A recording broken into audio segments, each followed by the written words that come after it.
Кайырлы күн баршаңызга. Бүгүн бизде медовый торт, яғни бал косулган тортты даярдайтын боламыз.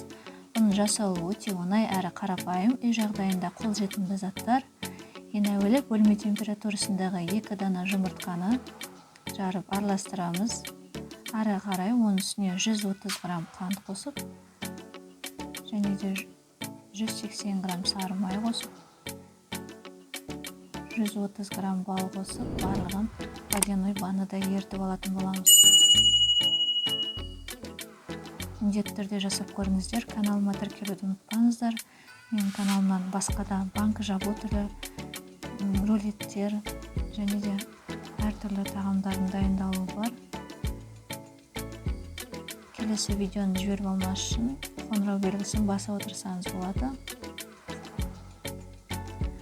Неке май, бал, қант және жұмыртқаны осылай барлығын араластырып, енді біз водяной банада ертіп алатын боламыз.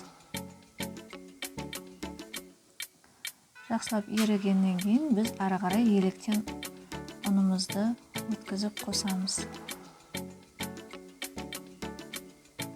Ұнымызды қосып жақсылап қамырымызды араластырып, қамыр өте қолға жабысып, сондай жұмсақ болып үйленеді.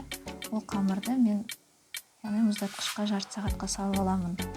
Ары қарай мұздатқыштан салып алғаннан кейін қамырмен жұмыс жасау өте оңай болады. 6 бөлікке бөліп, теңдей қылтып, енді осындай домалақтап, ары қарай мен оны жайып алатын боламын.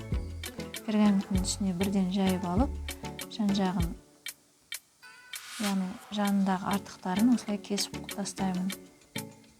Вилкамен ортасын тесіп аламын. Көтеріліп кетпеу үшін қызып тұрған пеште корждарымызды пісіріп алатын боламын. Енді тортымыздың арасына вареный сгущенкамен салмасына, яғни вареный сгущенкамен 40 грамм майды жақсылап миксерлеп, корждарымызды жинақтайтын боламыз. Күнделікті шайға қолданып, міндетті түрде жасап пісіріп көріңіздер. Өте дәмді болып шығады. Ал корждардың жанынан қалған артық ұнтақтардан осылай уатып, жан-жағына бетіне сүйіп тастаймыз. Неке тортымыз дайын болды. Аспарыңыз дәмді болсын.